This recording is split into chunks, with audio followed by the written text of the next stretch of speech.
धोखा देले बिया हमरो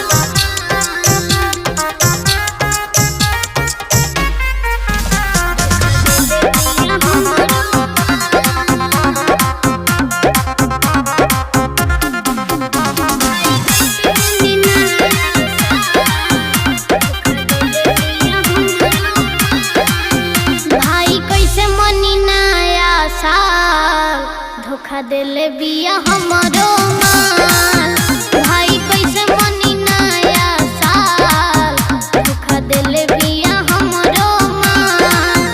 मीठ मीठ बतिया बतिया के कैलस हमारा के कंगाल भाई कैसे मनी नया साल धोखा देले बिया हमरो माल भाई कैसे मनी नया साल धोखा देले बिया हमरो माल बर्बाद हो गइनी रे। Kamlesh recording studio Mohammadpur. भाई कैसे मनी नया साल धोखा देले बिया हमरो रात रात भर पहिले हमरा से करत रहे उहो बात हो ए भाई सुनो तारा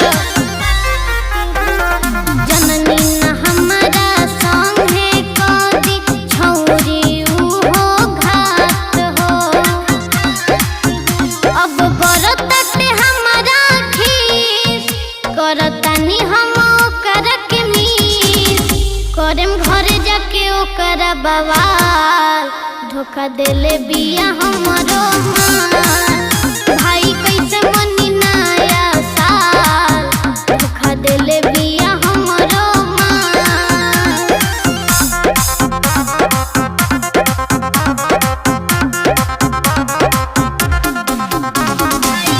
मनी नया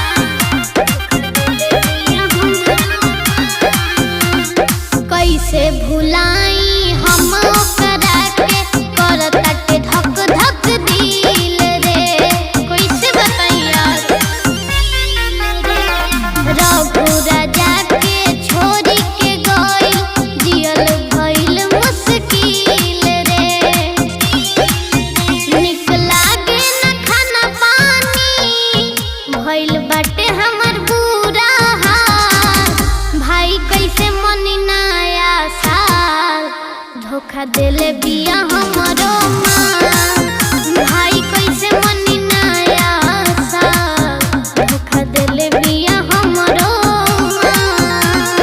कमलेश रिकॉर्डिंग स्टूडियो मोहम्मदपुर।